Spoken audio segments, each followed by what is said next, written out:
Luis acaba de poner en contexto hasta dónde llega la importancia de todo lo que hemos estado hablando. ¿Hay alguna pregunta rápida para solucionar alguna duda? Bueno, pues si no hay ninguna duda rápida, podemos dejar la discusión de todos estos apasionantes temas para después, para el debate.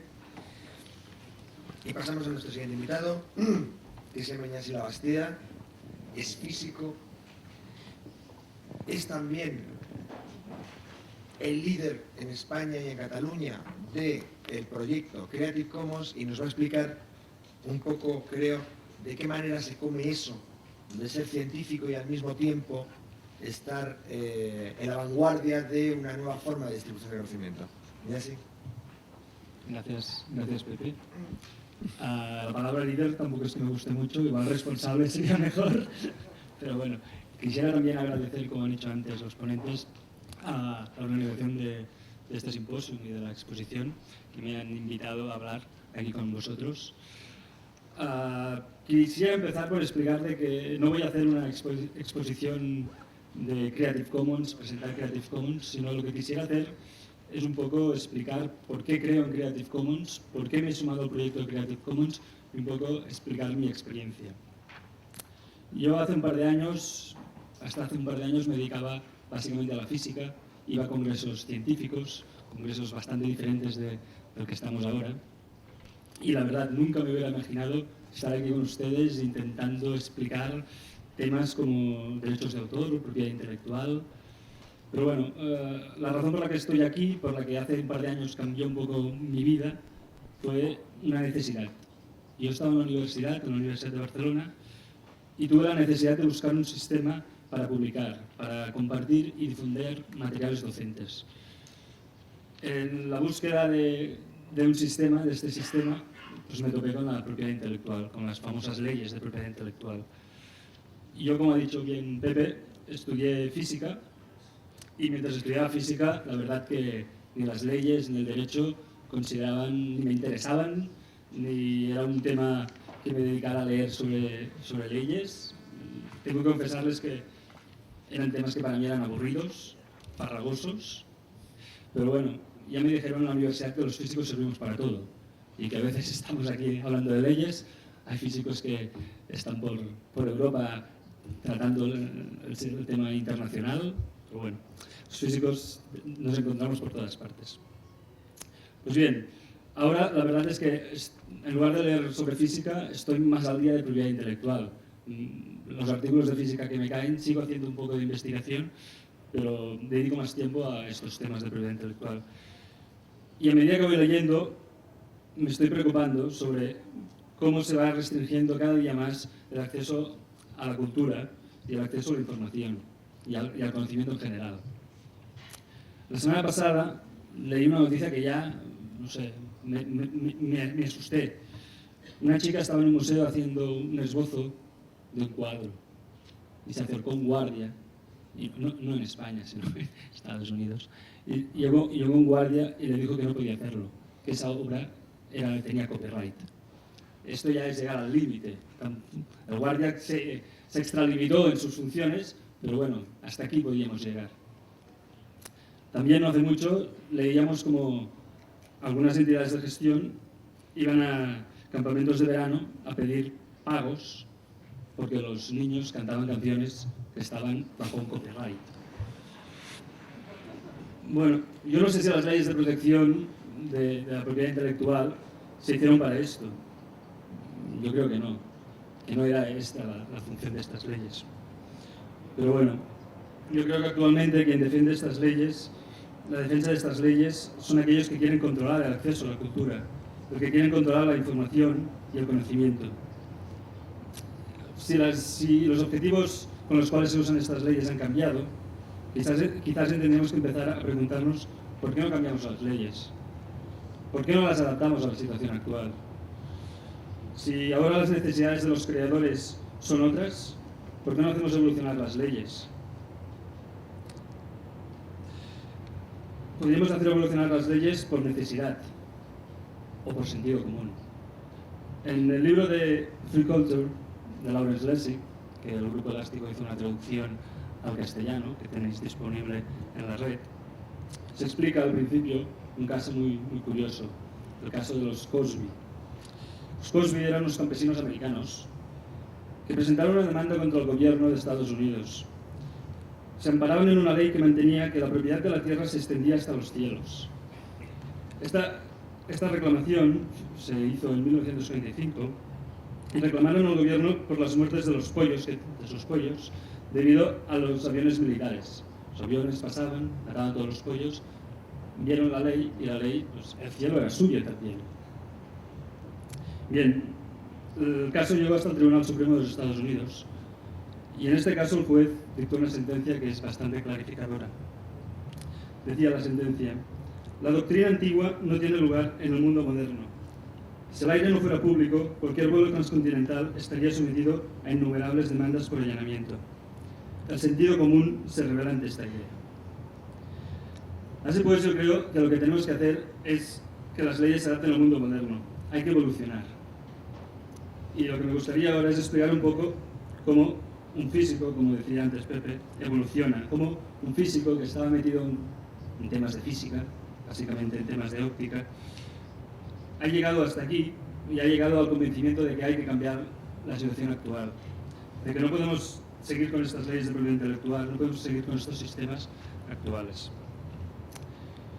Yo era de aquella gente que cuando está estudiando nunca piensa en hacer el doctorado, pero pues nunca sabes en la vida dónde vas a llegar, y al final acabé en un departamento de física, haciendo un doctorado.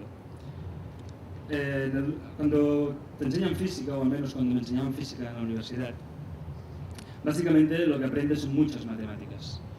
Se aprende un poco de física, bueno, depende de cada uno, y lo que no se aprende prácticamente es informática. Pero cuando estás en un departamento haciendo el doctorado, aprendes de todo, eres el chico un poco para todo.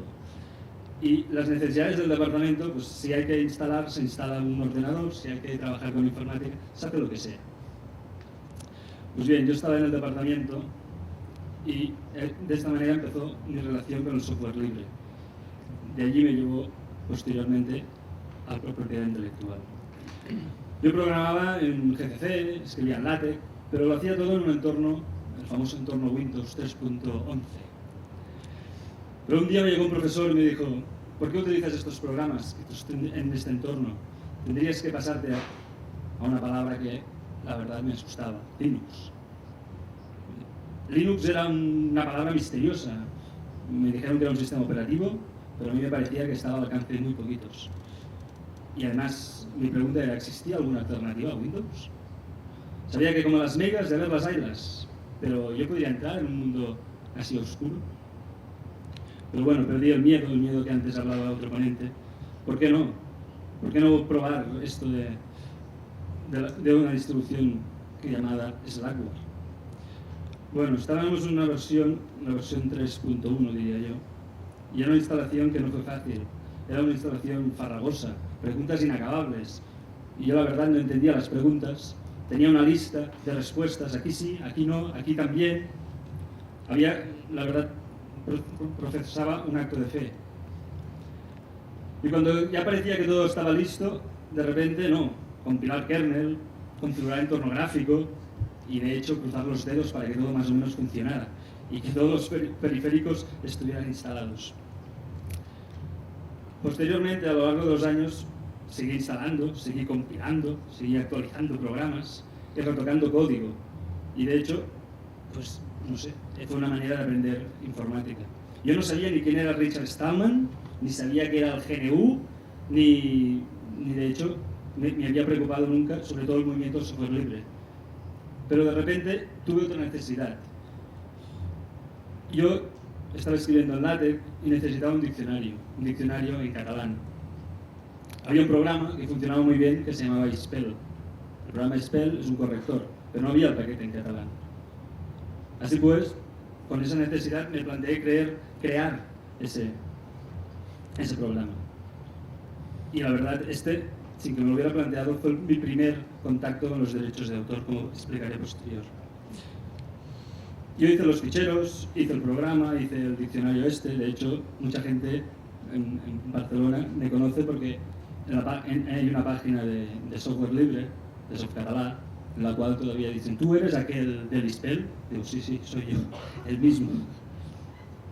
Pero la verdad, yo cuando hice ese programa no sabía qué eran las licencias, ni me preocupaba qué era el GPL, ni el SRGPL. Eran unos textos incomprensibles, las licencias, y de hecho yo felizmente siempre, cuando instalaba un programa, sin leer, decía, acepto. Bueno, otro problema que cuando yo acabé este programa, pensé, bueno, yo lo cuelgo y ya está, ya lo libero. Ahora me he dado cuenta, 7 años después, que todavía mucha gente sigue haciéndose esta pregunta. ¿Puedo utilizar libremente el material de la red? Y la respuesta es la siguiente. Depende. Depende de las condiciones que tengas, de las condiciones de uso, los términos legales. Pero hay que tener en cuenta que todavía ahora hay muchas webs, muchos sitios donde puedes buscar información donde estas condiciones no existen. Así pues, nunca me planteé ese tema legal.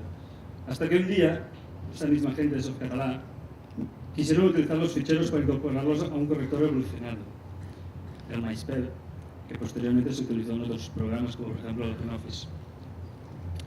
Lo primero, asustados, me llamaron, me enviaron mails. ¿Qué licencia tienes? ¿Cuáles son las condiciones de uso?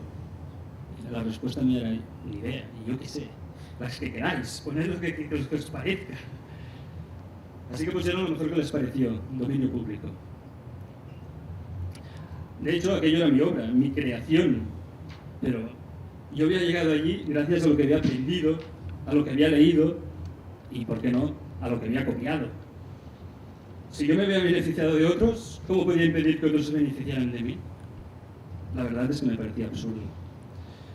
Mi relación con el software libre no acabó aquí. Seguí colaborando con algunos proyectos de traducción de programas, porque la verdad me parecía una gran idea poder poner al alcance de cualquiera, y en nuestra lengua, cualquier tipo de aplicación. Ese interés por los aspectos legales fue creciendo, y ahora lo tengo que confesar, cada vez me interesa más. Cuando empecé a formar parte de las llamadas unidades de soporte a la docencia, que se crearon en la Universidad de Barcelona a partir del 2001. Estas unidades están bajo el programa de mejora e innovación docente, y éramos, y aún somos hoy, un referente para los profesores.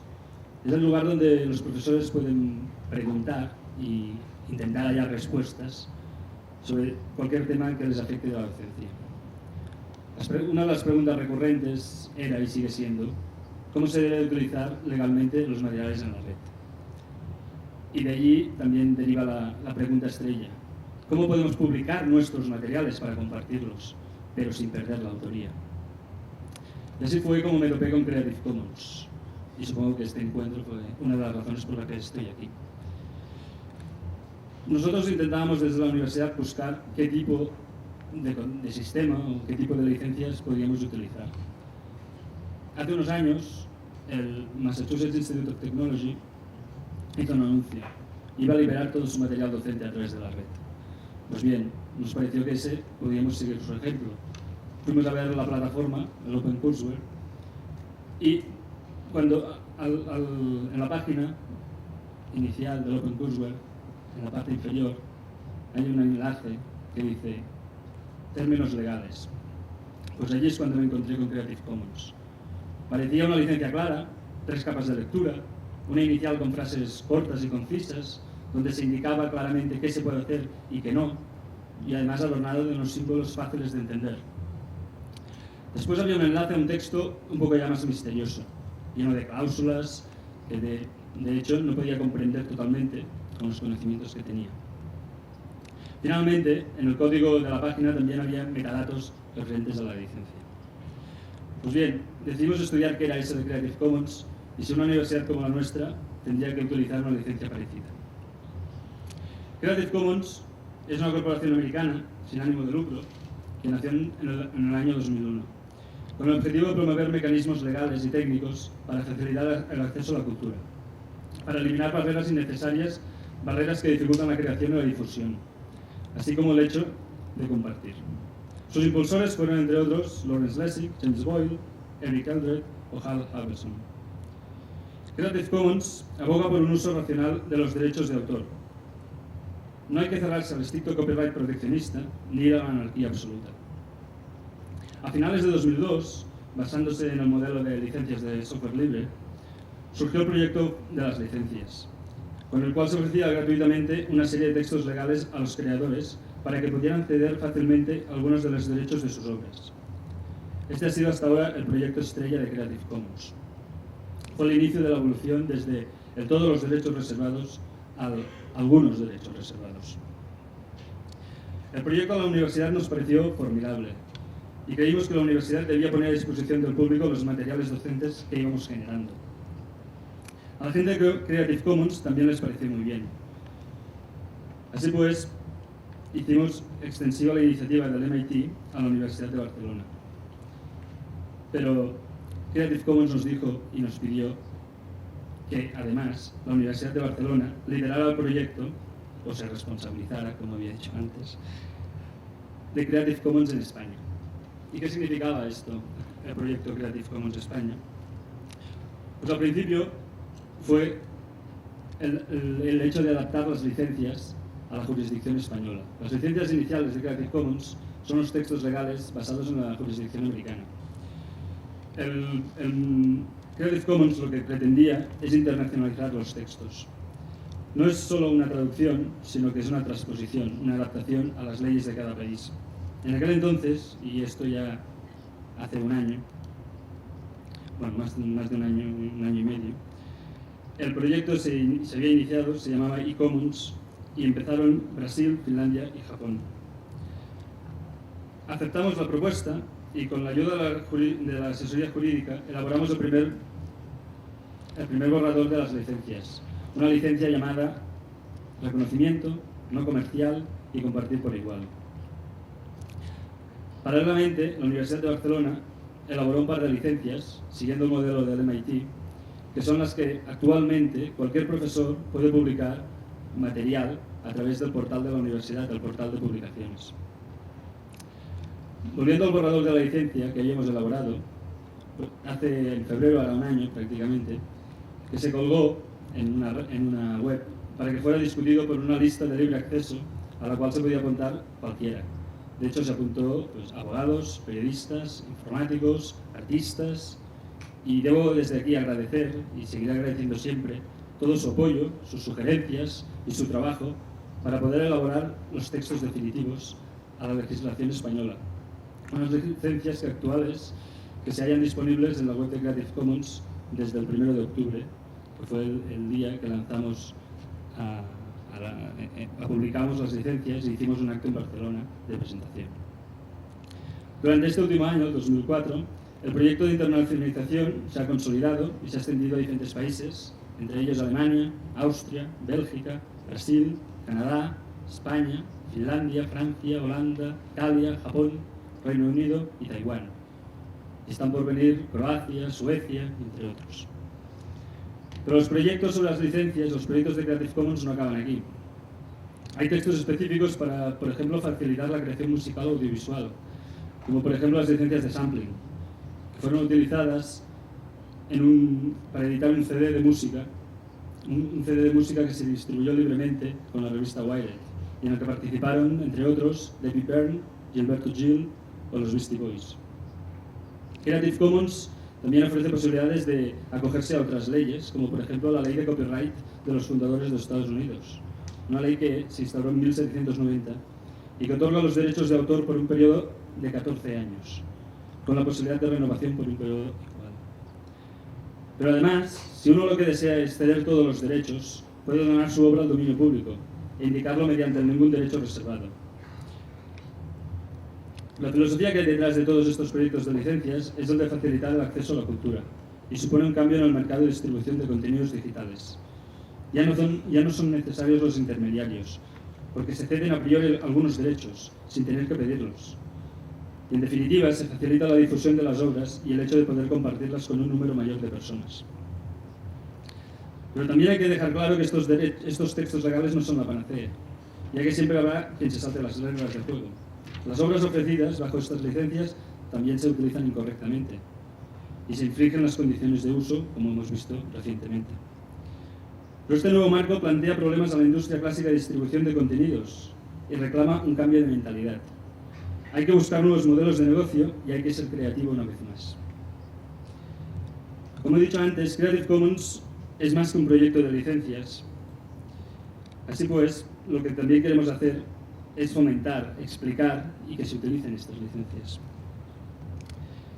Además, la primera aproximación que se hizo en el ámbito científico del modelo Creative Commons fue la utilización de licencias, las licencias estándares, para publicaciones electrónicas de libre acceso, como por ejemplo los proyectos de la Public Library of Science o de BioMed Central. Pero como el mundo de la ciencia es un poco más complejo, y supongo que después iremos a hablar del tema de las patentes, se ha iniciado un nuevo proyecto. Creative Commons ha iniciado el proyecto Science Commons, que dirigirá John Wilbanks desde Boston. Este proyecto, que es nuevo, es reciente, de hecho tenía que empezar en enero, pero ahora ya hablan del primer trimestre de este año, tiene como objetivo principal el de explorar mecanismos técnicos y legales para eliminar las barreras que inhiben el intercambio de información científica. Se quiere provocar una reflexión profunda sobre el acceso al conocimiento científico y la posibilidad de compartir dicho conocimiento de una manera más amplia. Se quiere incidir en las publicaciones, en las licencias, las patentes, las políticas científicas, para facilitar a los científicos, a las instituciones y a las industrias el acceso a cualquier tipo de material y hacer más sencillo el intercambio de conocimiento, protegiendo los derechos de los investigadores. No se pretende eliminar todas las barreras, porque bajo la excusa o la licencia de las patentes, actualmente las áreas de investigación se han cambiado. Ya no se investiga en ámbitos de necesidad común, sino que se investiga para ganancias privadas. A veces, cuando se hace un descubrimiento, es necesario llamar a todo un grupo de abogados y expertos para desenmarañar todo el complicado sistema de patentes con variados intereses que hay detrás. El camino que hay que recorrer para que un descubrimiento llegue al público no es tan fácil como parece. Y Science Commons lo que pretende es eliminar estas fricciones legales, intentar hacer más fácil el uso de determinados productos, por ejemplo, en naciones en desarrollo, o para enfermedades que afecten a zonas pobres, o por ejemplo para usos no mercantiles. La feroz lucha por conseguir fondos para investigar puede llevarnos a instalar más y más barreras en lugar de proteger la innovación científica. Lo que harán es hacer que la innovación científica sea más difícil. Me gustaría retroceder en el tiempo y encontrar, por ejemplo, una afirmación de Jonas Salk, que fue uno de los creadores de la vacuna de la polio, que en una entrevista se le preguntó quién era el propietario de la patente de esa vacuna. Su respuesta fue: diría que la propietaria es la gente. No hay ninguna patente. ¿Se podría patentar el sol? Pues, si vamos más atrás en el tiempo, nos encontramos con Benjamin Franklin, que dijo: de la misma manera que disfrutamos de las grandes ventajas de las invenciones de otros, deberíamos estar contentos de servir a otros con un invento nuestro. Pero las leyes a veces van en dirección contraria, como la ley americana Bayh-Dole de 1980, por la cual las universidades pueden patentar los resultados de investigaciones realizadas con recursos públicos y ceder las patentes a las empresas. Lo que podría significar un impulso para el desarrollo de investigación se ha convertido en un entramado de complicados contratos, donde no se permite hablar, ni difundir, ni publicar resultados. Y a veces todo lleva a interminables juicios sobre patentes y usos legales. Y cuando salimos del campo académico, vemos como grandes multinacionales recurren a contratos de exclusividad para uso de sus productos, como por ejemplo semillas modificadas. En algunos casos, los campesinos están obligados a firmar contratos por los cuales no se les permite ni tan solo guardar semillas, o se les obliga a utilizar pesticidas y fertilizantes determinados. Todo esto nos lleva a centenares de casos legales, donde normalmente el débil es el que pierde. Y para acabar, ¿qué podemos hacer? ¿A dónde vamos? Decía George Bernard Shaw: si tú tienes una manzana y yo tengo otra, e intercambiamos nuestras manzanas, tú tienes una manzana y yo tengo una manzana, con lo cual seguimos teniendo cada uno una manzana. Pero si tú tienes una idea y yo tengo una idea y las intercambiamos, entonces ambos tenemos una idea. Internet nació para facilitar la comunicación. Se pretendía compartir ideas, conocimiento. La generalización del uso de la red y el rápido aumento de contenidos accesibles ha provocado paradójicamente un cambio en esta filosofía inicial. Actualmente se está desarrollando tecnología para controlar el acceso a los contenidos y para restringir la libertad de movimientos. Los controles y las restricciones dificultan el intercambio de ideas y, por lo tanto, tenemos que revelarnos. Hay que idear nuevas soluciones, nuevos modelos, nuevos sistemas y hacer ver a los legisladores que si el mundo evoluciona, las leyes también deben hacerlo, por sentido común. Gracias. Ha quedado muy claro que no hay nada más natural que el paso desde la ciencia a este nuevo planteamiento, porque en realidad la ciencia siempre ha funcionado con un sistema muy parecido al copyleft. Ahora es cuando está dejando de funcionar con ese sistema. ¿Tenemos alguna pregunta rápida, alguna aclaración por allí? El micrófono, ahí. Ahí sí. Hola. Simplemente quería preguntar a la Bastida si conoce la licencia GFDL y la licencia GFDL bajo la que trabaja el proyecto famoso Wikipedia. Y quería saber si son compatibles Creative Commons y GFDL, tanto para, digamos, copiar contenidos de una a la otra, o bien qué diferencias hay entre las dos licencias. Gracias. GCDL no la conozco. No sé si es la GDL, la misma que utiliza la GPL para documentación. De hecho, por ejemplo, las licencias, lo único que tendríamos que mirar, yo no sé exactamente ahora los términos legales de la licencia GCDL, pero supongo que lo único que debe decir es que, por lo que recuerdo así cuando leí rápidamente, es que dejes que puedas dejar y que puedas copiar, puedas distribuir, y supongo que tal como hace la licencia GPL, cuando tú distribuyes, puedas la obra derivada que tú distribuyas se haga bajo los mismos términos de la licencia.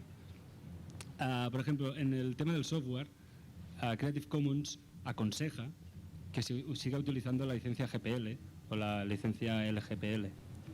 Lo único que hace Creative Commons es poner la famosa capa inicial de iconos, donde explica las libertades, las famosas libertades que permite la licencia GPL.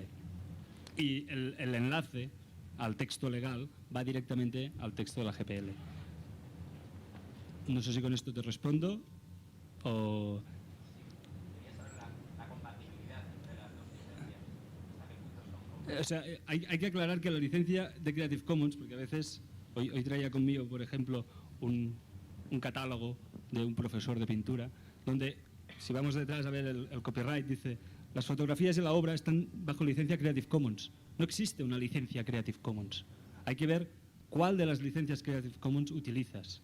De hecho, actualmente con la versión 2.0 hay 6 tipos de licencias Creative Commons, que cada una, de alguna manera, cede una parte de derechos del autor. Entonces habría que ver cuál de esta licencia se parece o se asemeja más a la licencia que me citas.